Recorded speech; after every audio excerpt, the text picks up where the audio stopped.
Hello, Uh, sir. Jai Hind. Jai Hind, Sir, Dipankar. sir, how are you, sir? All good, buddy. All good. Can I start? Sir, yes, sir. We can start. Yeah, yeah. Sir, in the podcast, we are saying about the Modi ji's US visit, which is starting Okay. from 21 June. Done, Sir, done. according to yes, sir. I'm starting it. Just a Sir, minute. according Just a to minute. okay, sir. Okay, sir. প্রাঞ্জল দা ওই হিন্দিতে বলতে যদি বলেন sir তো একবার বলে দেবে। Okay. Yes, sir. I'm starting it. Okay, sir. Uh, Sir, what is your take on Atmanirbhar Bharat, mainly in the defense and space sector till 2030? See, Atmanirbhar Bharat is a necessity today because if you look at Kargil war gave us a lot of lessons. In that, one of the important thing, like we wanted to have GPS access from US, so that our artillery can pinpoint and air force can pinpoint, do a pinpoint attack on the targets which are in the Kargil hills.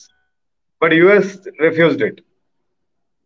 So Yes, sir. we need to be self-reliant in terms of GPS. We cannot be trusting on some other country's GPS because that will put the entire defense in jeopardy. Today we have good relation with US. We have good relation with Russia, but it doesn't mean that this technology will be given to us. And even if it is given to us, the accuracy and a lot of other factors comes into play. So these are the areas where which was highlighted. Second area, like just takes simple things like your own rifle, your Yes, sir. bulletproofs, your cold climate clothings. So all these were getting imported mostly. Our high altitude clothing was getting imported. We were importing bulletproof. So we were not reliant in terms of our basic weaponry which a soldier carries. These are like we were 100% import market country as far as defense is concerned till like 5 6 years before. Today we are able to export $1 billion worth defense products and services both, and we have been self-reliant. Let's start from the basic. So we make our own rifles today. The AK-47s are made in UP now. We make our own bulletproof, which comes from a big startup company in Chennai. We make our own clothing, which is soldier gear. We make our own helmets, cameras, body-mounted cameras, and everything. It is still not 100%, but at least 80% we are reliant on them. Now coming to the bigger ones like say artillery guns. The last artillery gun we ever bought for our army was way back in 1989 Bofors. It went into a scam. Later we were not able to buy guns. So when the new government came in 2014, it was literally told by the army that we will not be able to fight even a single front war because artillery is the very, very key factor both in hills and plains, in the western sector and also in the northern and eastern sector. So we immediately went and purchased M series artillery guns from US, and it was also told to develop our own artillery guns. So we went and did that ATAX program. DRDO got the technology. Today we are making our guns in Pune in Kalyani Defense Systems. Similarly, tanks. So we had technology transfer, but our tank production capacity was not up to the mark. Today we are able to make 100% indigenous tanks. Now coming to Air Force, yes, we all know the Tejas program we started way back in 1989. It dragged on and on because of the sanctions we had in 1999. We couldn't get the components and there was issues in terms of technology. It was pushed and today we have Tejas Mark 1 and Mark 2. Already started replacing MiG-21s and shortly it will also replace MiG-29s, which are the like literally a Cold War era aircrafts. We have lost so many pilots till date. Yes, sir. But we also need to have a strategic need, which is Rafale. So we went and bought Rafales quickly, fully assembled unit, and we also had a offset principle. Whatever money we bought from Rafale, there is an offset clause, which means that if there is a 50% offset clause, 50% of the purchase value, France has to buy something from us. It may be not be essentially aircraft component. It may be something else. So it's kind of start generating employment. Now coming to missiles, we are almost self-reliant now. We don't have to depend on any other missile technology, be it ballistic missile defense system, or be it our five series of missiles: Agni, Prithvi, Akash, Dhruv, and even the short range missiles. So we are slowly moving towards the self-reliant Atmanirbhar Bharat. So this has really picked up pace. By 2030, we will still not be able to compete with the US or even China, but we would be a reliant defense supplier offering a value for money quality product for the countries in Africa, the countries in Southeast Asia, where they don't want to buy weapons, expensive weapons from the East for the West Bloc, the US NATO bloc, or they don't want to buy the same thing from the East, because if you buy weapons from Russia, you are bound to face US sanctions. So that is going to hurt their Yes. economy. So you need to have a reliable supplier who's neutral to both this bloc, which is India. Because Chinese, the reliability is a big issue. The Pakistani, the Air Force. I know one officer who literally told me that whatever China has supplied to Pakistan it's completely a junk. So where have you been left with now? So you have been left with one reliable supplier, which is India, right? So this is going to be 2030. We can expect to reach at least a 30 billion to 40 billion mark in terms of defense exports, and we can be at least 70% self-reliant. 70%, I'm not giving the government's ambition, but there is a logic to it. We are 70% overall. I'm saying overall missiles, yes, we are above 80%. So overall we'll be 80% Atmanirbhar, self-reliant. So this does two main things to us. One, we are the second largest importer of arms and ammunition in the world. Now this money just goes out. It's very, very easy to go buy something from a different country and come back. But the forex, the money, country's money goes out. Now when you are reliant, self-reliant, the money circulates within the country. It generates series of employments. It generates series of entrepreneurs. And you can speed up the production, you can reduce the production as and when is required. If tomorrow we are going to face a two-front war, all these defense companies, manufacturing companies have to work 365 days a year, 24 into 7, because that's how they will be able to supply those arms and ammunition. We have seen it in the Ukraine-Russia war. Second thing it does is it gives us a strategic autonomy. We don't have to be, dependent on one part, like what we saw in GPS. Today we have launched our own satellites. Series 1 satellites has already been launched. It's been positioned, or we have launched our own atomic clock. Now four more series of satellites. We are self-reliant in terms of our, satellite technology, both for military and commercial use, civil use. Today, even if we use GPS for a military use, it will give you an accuracy of 20 meters. The Indian equivalent NAVIX is going to give you an accuracy of 5 meters. A 5 meters accuracy of both India and Pakistan. Pakistan, they have conducted a big seminar on how to tackle this. China is also equally aware that we are going to we can literally see through our enemy. Where is he going to place his guns, missile defense systems? What is the troop movement? So that it gives you an enormous amount of confidence.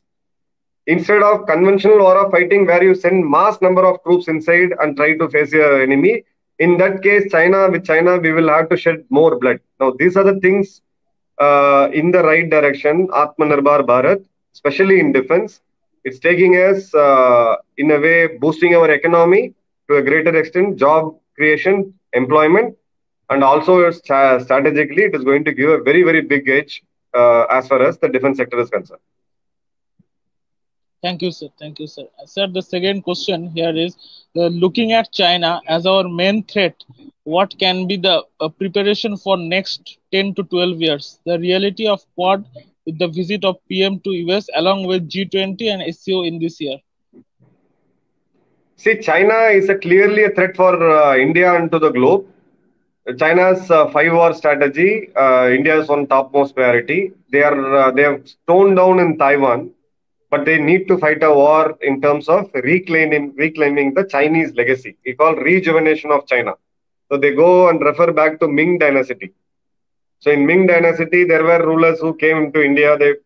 They captured certain part of northeast and Tibet. But our kings also went and captured till China. King Rajaraja Chola went all the way till Cambodia. So that's not a reference. So what is happening right now?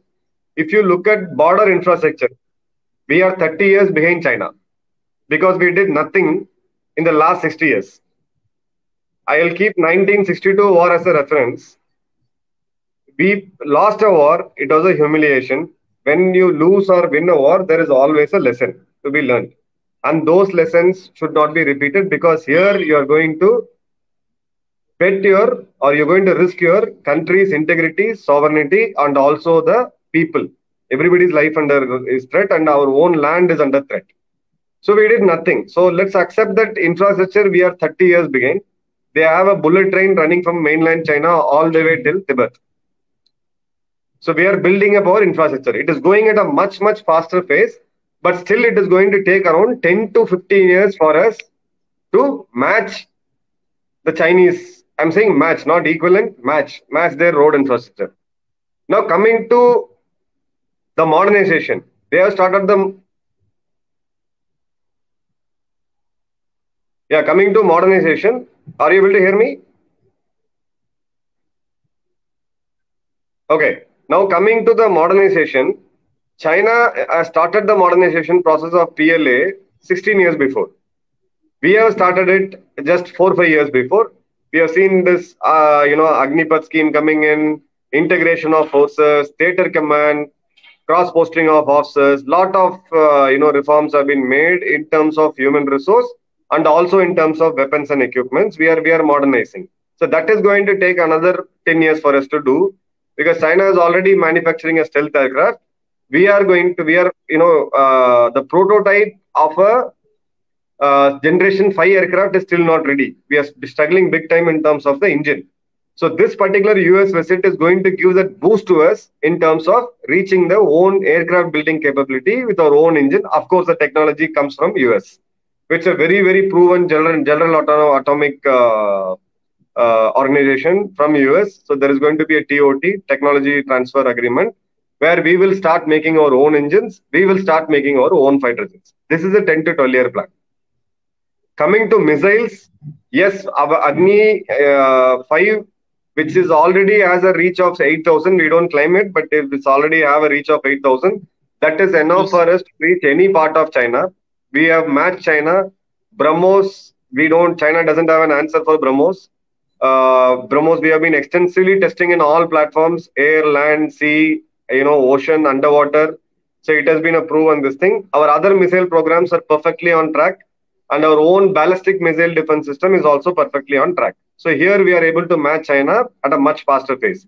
I'm sure in the next 10 years, with other technologies we are going to take from US, we are going to get from US in terms of metallurgy, in terms of design, we are good. Indians, we are too good in terms of metallurgy and in terms of cryogenics. There are certain technologies which India needs. So that will also come from US. We will be able to exceed China maybe in the next 10 to 12 years. Chinese keep their doors closed. We don't know what technology they're up to in the next this thing. So we are still okay. Now coming to the bigger aspect of nuclear arsenal. Who's nuclearly powerful?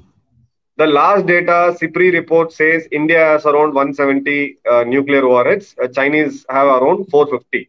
China in next 10 years, it is going to increase that to 1,200 and above. They're going to match US. But should we go and make 1,000 nuclear heads? The answer is no. But is this 160 enough? Again, the answer is no. So we need to increase our nuclear stockpile, and we also need to have a clear delivery mechanism. So we have good missiles. We have a effective air defense, one which we imported from Russia, S-400, and one which BMD we already have, the K series which we already have. What was lacking in our nuclear capability is a second strike capability. If your enemy hits it's your nuclear bases, how will you do the second strike? So there we have done a missile test, the INS Arihant, just 2 months before from the shores of Odisha we did this. We have launched a nuclear missile from the submarine which went and hits the target. So that if the range declared was around 3,000 to 4,000 kilometers, The second level of missile would be around 7,000 to 8,000 kilometers. We'll be able to achieve this in next 2 to 3 years. That makes us a completely very superior and a very effective nuclear power. If our enemy tries to use nuclear missiles on us, we are going to give heavy casualties on those. We have marked Chinese cities. We have marked their industrial cities. All those industrial cities will be, targeted if one of our major cities like Kolkata, Mumbai, or Delhi or Chennai comes under Chinese attack. The other thing which is happening is in terms of the soft power, cyber warfare, information warfare. Cyber warfare, we should agree, China is way, way ahead of us. Now we have a cyber command in place. There is a separate cyber command where Army, Navy, Air Force, RAW, IB, all the intelligence officers, they all come in. This needs to be quickly done, and India needs to provide counter-strike capabilities in terms of cyber also. Like Mumbai would have seen 24 hours, there was a power cut, there was a grid failure. Chinese hackers claim that they have done the damage. When such thing happens, tomorrow we need to take on a nuclear plant of China. We need to take on the railways of China. We need to take on a bigger target of China, not by weapons, by cyber. So those capabilities we are still lagging. We are going Sir, to there speed was up. another incident in Delhi AIMS. Yeah, Delhi AIMS. There was a data breach. Even now, COVID, we have seen a data breach in this. So here, India is not going to take US technology. India is going to work with US because US is also equally struggling in this. India has the soft power. We have youth who are qualified enough in cyber. All our people are doing a wonderful job in US, be it any Big Ten companies. So we need to co-partner. In this particular area. US needs us more than we need them. So the European Union countries who are targeted by China, countries like Canada, Australia, Quad nations, they all are coming together and we are going to have a common knowledge sharing agreement wherein if there is a cyber attack in any part of this country, they will share us the live information, they will share us the nature of the attack, the malware or whatever is being used, and we will be able to continuously upgrade the system. One thing, clear danger, which is related to India and China, we are a democracy. We have a freedom of speech. We have freedom of expression. Anybody can write anything, speak anything. China doesn't have it. So China can use those as a fault line. Like what happens, what is currently happening in Manipur. Sometimes like it happened in Punjab. Then there was a protest in Haryana, Delhi. Few years before it happened in Tamil Nadu. Massive protest was conducted. And then Sterlite, a big copper plant was closed. People were shot dead. Lot of things. So this is a clear fault line we have. They don't need to attack us through weapons. This is a cheaper option as far as China is concerned. They just have to do propaganda, to use effectively. None of the Chinese use Twitter, but the Chinese government effectively uses Twitter. So they'll try to create all this. So in the US-India deal, between us and the China, the gap shouldn't be more than 7 to 8 years. If the gap exceeds, if China exceeds us by another 10 to 15 years, be ready that we are going to face a brutal war once more. So India needs to constantly catch up and India needs to constantly revamp its security challenges. So currently the Indo-US, the major takeaway, number one is the engine deal, which we are going to get for our fighter jets. And we will also start manufacturing the passenger jets also. Because US has a very limited capacity, they already have orders. Like you have seen Air India giving the world's biggest order to the US companies. India will co-partner in technology. India will co-partner in climate change. Because climate change is a bigger enemy. In a war in a day, if 200, 300 people died today in UP because of heat, just by heat, 100 people died. I think 55 plus people died. So climate change is one area. And US also wants to partner with India in terms of the China plus one supply chain. If you have a factory in China, you need to have one factory in India. You cannot put everything back to China. So these are the 5 major areas where we are going to partner. And of course, there are drone buying, NQB, one drone. Off the shelf, we are going to buy some fancy American equipment. that will be straight away put to use in the Chinese border. And we have succeeded in terms of handling Pakistan. The US is not going to see India and Pakistan together anymore. It is not that put us in the same bracket and see, okay, this is India and this is Pakistan, both are same. We have already crossed that level. Uh, Differences, yes. India-Russia friendship, India will not compromise. US pressure on India to join NATO, India cannot do that. So there will be a lot of differences as well. So it is more like enemy's enemy becomes friend, but they are not so close like, we both fight together. We will not or we can't expect you American soldiers or NATO soldiers fighting our war in Galwan or Arunachal. So there are differences. There are differences. It's not going to be very rosy. But this is a major shift in the last 50 years of Indo-US relationship. Okay, sir. Sir, it was very nice to you. And another thing is that we are asking about your personal experience in Kashmir or Northeast, which you want to share. Yeah, Kashmir I can share because most part of my life has been there. Actively we call it as counter terrorism operations, CT operations. Because there's no war when we were there. There were yes, breach of ceasefire. On and off, we used to have ceasefire violations in the border. So a couple of my years went in this part of Kashmir, which is Doda, this side of Pranjal, and in Poonch in line of control. It was very, very good experience at that age. We really came to know what our enemies were. However, we may see or analyze as a geopolitical analyst or even a journalist sitting in Calcutta, Chennai, you will not have the feel of it unless you go and do it physically. I really miss that particular life even today. Uh, Four things I really took from that place, which is my lifelong savings. Great friends, more than friends, they are my brothers, be it my Jawans, be it my officers, my seniors. So till date, I carry them along. They carry me along in their life. Second is 2004, I think, yeah, December. We have seen a massive snow avalanche. There was earthquake, and India went and helped POK as well, people in POK as well. I think that experience was quite. I would say I had my second birth. Me and my people who were stranded there in the avalanche. We never had any communication. It was totally snow everywhere. There was a avalanche, complete chaos. Yes, the training, the determination to fight, your strong will. Yes, of course, got us back alive from that place. So, as far as the operations are concerned, yes, we have done a lot of counterterrorism operations. We have eliminated a lot of terrorists. But I don't say that it is done by me or I shot somebody. No, it's not the case. It's a team.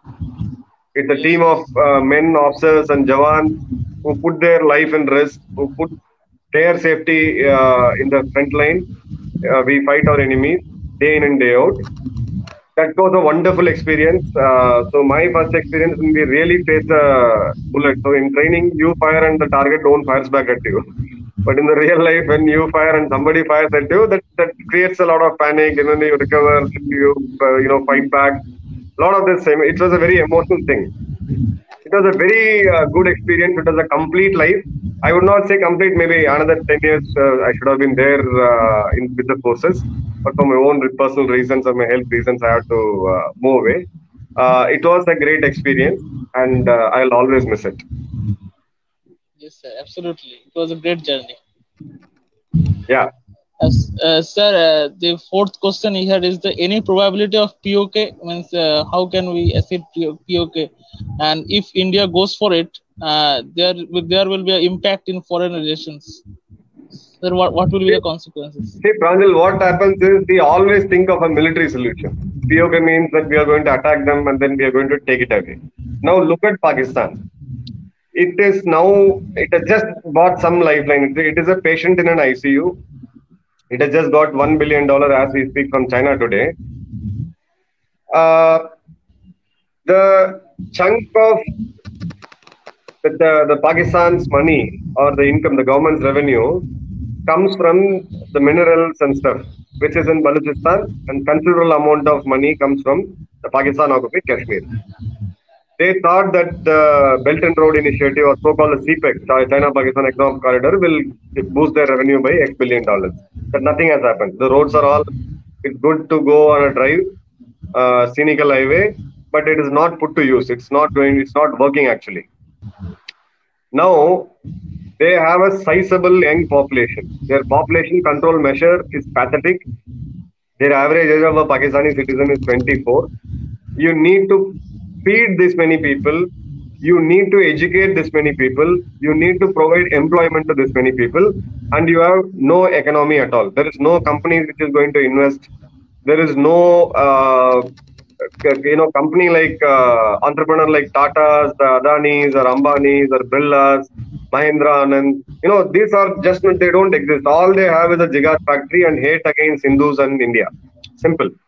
So how are they going to satisfy or even provide even the basic necessities, which is food, water, shelter, to the people in POK? If these things are already collapsing, POK people are already neglected. They're right out on streets. They're asking for wheat. It is just purely because of the Pakistani military presence there that people are getting suppressed. How long will this continue? This is not going to continue forever. People will come on street because it is the basic. If you deny the basic food, people are not going to speak about jihad, or people are not going to speak about I will die for Islam. No, they want their children to study. They want the children to have good food. They need to have good food themselves. These are the fundamental problems which will push the Pakistan occupied Kashmir towards us, which is what exactly happened in 1971. Bangladeshis, they took all the revenue from Bangladesh. They went and they had all the taxes from Bangladesh. They had a life. They were enjoying in the other side of this thing, basically the Punjab of Pakistan. People tolerated it for some time in the name of religion. Yes, we are an Islamic nation. East Pakistan, West Pakistan. We are brothers. No, we are not brothers. 1947, exactly in 23 years, both nations are Islamic. Both have the same ideology. Both had given and taken the pain of partition. But why one country stood away? India helped, of course. There was a military interference in the last 13 days. India supported Mufti Baghni. The people revolted, but it was the people's protest. It was people who took this up. Exactly same in POK is going to happen. Exactly the same thing it will happen in Balochistan also. But unlike Bangladesh, it is going to take some time, which is like already 50, 60 years has already gone. What has happened? 75 years of independence. What has happened? Why? Because Bangladesh has the population, critical population. Here in Pakistan, 60% of the population are Punjabis and Sindhis. So their population is less. So you cannot, because of the less number of population, they are not able to counter or go for a massive protest against their army, which is heavily deployed in POK. But this will eventually happen. People will see. They are already seeing the other side of the fence, right? Our Kashmir, how it is growing. We are conducting G20 meetings. Kashmir has started generating good amount of revenue in terms of tourism. So once it becomes a people's movement, if a military intervention is needed, India will do that, and POK will be back to us. Great, sir.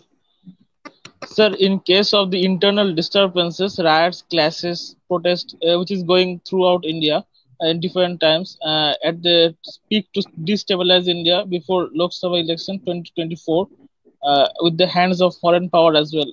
Sir, what is your take on it? See, definitely it is a challenge. One is the elections. Yes, of course, nobody wants the people who are anti-India. They don't want a powerful government to be present here. I'm not restricting it to BJP. They don't want a powerful government in India. They want a weak coalition government where 15, 20 regional parties will come in and they can just buy away one party and get a bill stall.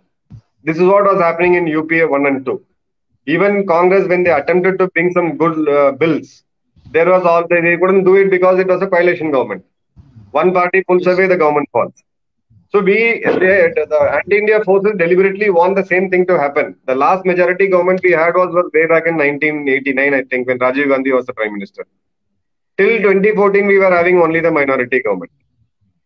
It is always a minority government, khichdi of all the parties. Mamta Banerjee will go. Look at West Bengal when we went and signed, UPA went and signed the Nuclear Proliferation Treaty (NPT). Left pulled out. Then Mamta joined. Then she became a railway minister. No, this keeps on going. It is not going to take the country anywhere. It is actually will pull the country. It was earlier happening. Now, internal security, yes, we have challenges in Northeast. We have challenges in Kerala. We have challenges. Kashmir is under control, but still we have some challenge there. Punjab is going to be a challenge. So, all these things, where we are struggling right now is our laws are not updated and our law machinery is also not updated. Like today, when a organized protest and a organized campaign is run on Twitter, say for example the Farm Bill, how did the Yes, government sir. react? We have no control on controlling a massive monster called Twitter and Facebook. Anybody can post anything. Then it takes the list of IDs who desperately, deliberately do this. Do we have a counter offensive system? We don't have it. We need an exclusive. The Home Ministry controls the internal security. That is fine, but Home Ministry has lot of other things to do. It is high time we have three Minister of State. One who exclusively takes care of Northeast, one who exclusively takes care of Punjab and Kashmir, and one who exclusively take care of the coastal area, which is Tamil Nadu and Kerala. Right? These are the places where we have threats. In Tamil Nadu, it's completely, I would say it's comparatively safe. We had incidences in Coimbatore where it was an ISIS inspired bomb blast. We had one such thing in Karnataka. So all these places where anti-national force, separatist, secessionist forces comes into play, we need technocrats who are, or somebody, I would not say technocrats, I would say some effective person who only focuses on this. Our system needs to be revamped. Lot of other things need to be done. If we keep centralizing everything to the Home Ministry with the current structure which we had inherited from the British, then we are definitely going to have a problem. Yes, sir. Agree with you, sir. Next question is connection of their last question only. In the eastern sector, I am telling about that influx of Rohingyas, Bangladeshis infiltrators throughout, security threat to India, along with PFI groups like which is forming a terrorism bloc and causing a serious threat. What is your Yeah, take on? firstly, we are food security, or our food security is 100%. But what happens if two monsoons fail? If there is a drought, we need to provide food to our people, right? So we don't have a luxury of allowing illegal immigrants in our country. Secondly, we cannot allow the change in demography in Northeast. We have seen what happened in Assam in 2010. People were Yes, sir. native people of Assami. People were thrown out of their homes. They were thrown out of their places. So this is dangerous in terms of country's economy, in terms of our food security. It is also equally dangerous in terms of our internal security. The radicalization of a religion and then radicalizing people. Uh, See, let's take our Indian Muslim population. There is a marginal 1%, less than 1% people who get radicalized, who get into all these activities. But 99% of them are Bharatiyas. They are from Bharat, they are from this country, and there are religious differences. Hindu-Muslim rivalry, the religious practices, there is a conflict. It is not today, it has been going on for since the time Mughals came in. But Yes, if a radicalized people come from different countries, say for example Rohingyas, or in the eastern side, say for example people from Pakistan, Afghanistan, they don't have the spirit of the country. They don't care about. They are not Bharatiyas. They don't have the affection and love which you and me have. Right? They don't have this thing. So they come here to earn their bread. Now the moment they are in, like I'll tell you a fact about Tamil Nadu. Okay, why I say internal security, we need an exclusive ministry, we need to upgrade ourselves. If you ask a Tamil Nadu police to identify a Bengali vis-a-vis a guy from Assam, they can't do it. Okay. If you ask them to identify who is a Rohingya and who is a Bengali, they can't do it. You got it right. So it is not Yes, the thing that they don't have will to act. They have a will to act. They are seeing that how will you identify it? Because our country is so vast. Okay, if you look at if you go to Delhi, anybody from northeast or northeast, they don't classify this guy is a Mizo, this guy is a Padi, this guy is a Gorkha. They don't understand this dynamics. Similarly, the southern part of the country where you have large industrialization. Tamil Nadu is the highest industrialized state in the country. We have yes, sir. Karnataka. These are the states which propel your economy. Now, these people have already are working here. I know that. I've interacted with a couple of people. Okay. Now, if you ask them where you come from, they'll say Assam. If you ask them Assam where, they'll say I'll come from, say, Siliguri. Okay. Now, how many people know where Siliguri is actually? They don't know. They can't differentiate. They have Hindu names. All the Rohingyas who come here, they quickly change their names. They call themselves, with fancy Hindu names. You can't make out who is Rohingya and who is this thing. And our system in terms of giving you the identification. We have PAN, we have Aadhaar, we have passport, we have ration card, and we have voter ID. 5. Except Aadhaar and passport, rest everything is given by the state governments. Yes, sir. And it is not 100% computerized. Nothing is foolproof. Now all these people have Aadhaar. The moment you have Aadhaar and you have a address proof, you can apply for a passport. The moment you have Aadhaar, you can go in and get a driving license. There is one more ID proof. You have Aadhaar, you can get PAN number, third ID proof. So now it is high time we have one number. It may be Aadhaar, you call it anything. You have one number, and that one number should have high level of digital security. That can happen only when we do the NRC, National Record of Citizens. We need to know Yes, who is a citizen. We need to identify. Even in this NRC, if a Rohingya says that I have been living in, say, Kerala or so and so place and so and so place in this thing, but my native is, say, for example, Jorat, we need to have a system to check it. Because Rohingyas are not only in Assam, they are here till Kerala. We don't know how will, say, when the question was put in the parliament, how many are there? We don't know. How will you count? We don't know. The state police are clueless. yes, sir. It's not their mistake. So we need special police officers in each state where Pranjal comes and trains them. Boss, he is a Rohingya. These are the traits. This is how he looks. This is how he speaks. He is an Assami. He speaks like this. He is a Bengali who comes from bordering Assam. He will speak like this. Otherwise, this is not going to get solved. We need to have one identity number, and the one identity number has to have all checks and balances. Anybody who doesn't qualify for that identification number after the NRC, these people. So all these Aadhaars, the fake IDs, the fake, not a fake ID, genuine ID which has been fraudulently bought. These all things have to be cancelled and cleansed. Otherwise, this is not going to stop. It's a very, very serious threat to our country. Yes, sir. Absolutely, sir. In case of the PFI, radical groups like PFI, government have banned them, but still they are operating in few parts. See, PFI is very much under control, I would say, but this is a democratic country. They can form a different organization.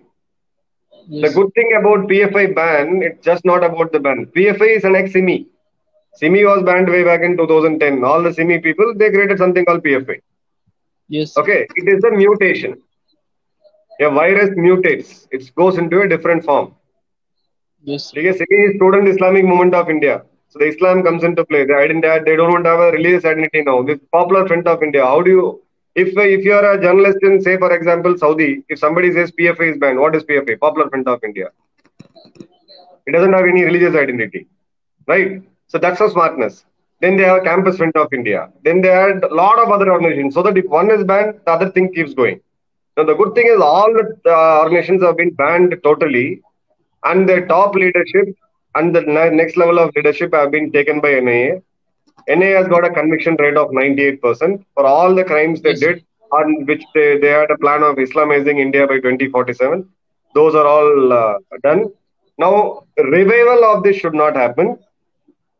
Revival of this should not happen. Case should be fought watertight. If regional politics comes into play, Absolutely. regional Yes, sir. politics, in the sense, somebody has a vote bank, so you to please that vote bank, you do that.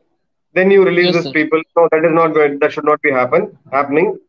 All the states and center governments should act together. In this, I would say hats off to them. They acted really well. In Tamil Nadu, state police also cooperated really well. Kerala, they did a good job. Rajasthan, they did a good job. UP, they did a good job. I'm not sure about West Bengal, and I'm not sure about Bihar. The rest of the places, it's been done. But is it over? The answer is no. It's a continuing warfare. We have to face it. Yes, sir. Sir, last question of the day. Sir, India after 10 years, in your vision? We would be the third largest economy in the world. I would definitely dream of becoming a third largest economy in the world. We will be self-reliant in energy, at least by 40%, which is solar. We will be leading solar, and we will be also leading the hybrid and the electric vehicle technology after China. China has already overtaken us. We cannot match China now. Let's be very this thing. And we will have, India will be generating lot of young startups, the unicorns, big entrepreneurs, somebody who becomes like Mark Zuckerberg or Elon Musk or Bill Gates. Those level of entrepreneurship will come. India will become the cultural capital of the world. There is a culture. There is a culture of Bharat, which is we have given yoga. Yoga is Yes, sir. helpful. All the Islamic nations in the Middle East, they started practicing yoga, right? So we will be doing that. We will not be a reliant, or will not be a power center basis nation. Neither we are going to join NATO, nor we are going to side with China or Russia. We will be taking a path wherein whichever side India supports will be the heavier. This is what was Switzerland way back in World War II. We will have a very young and a vibrant population. And to give you a clue or a hint about what is going to happen, we will be taking more places. There are small countries which will come to India. They will start becoming our federal states. We will be the net. We are currently the net security provider for these countries, but we are not running that country. So this will enlarge. This will go beyond, which we call it as Akhand Bharat. Akhand Bharat is not going and capturing Pakistan or Nepal or this thing. They will start becoming, they will start becoming in terms of becoming an India, Bharat, which is Yes, sir. a growth which is very, very inclusive. All people need to grow. Don't destroy an environment. Don't become too capitalistic, and also don't become too socialistic. One simple example I'll give you. Sri Lanka had started accepting Indian currencies. Nepal already did it. Bhutan did it. Shortly, Bangladesh will also do it. Yes, we are going to supply power to Sri Lanka. So it is not that transaction basis we are doing. They will finally have to will come to the terms that whatever way of democracy Sri Lanka had, it's not working. We have seen that country. So let's unite together. So that is what is the dream of Akhand Bharat, which will start progressing from 2030. Will achieve by 2050. Thank you, sir. It was a great session with you. Okay, sir. Thank you, Good night, sir. Pranjal. Thank you, Jain. Jai Hind, sir.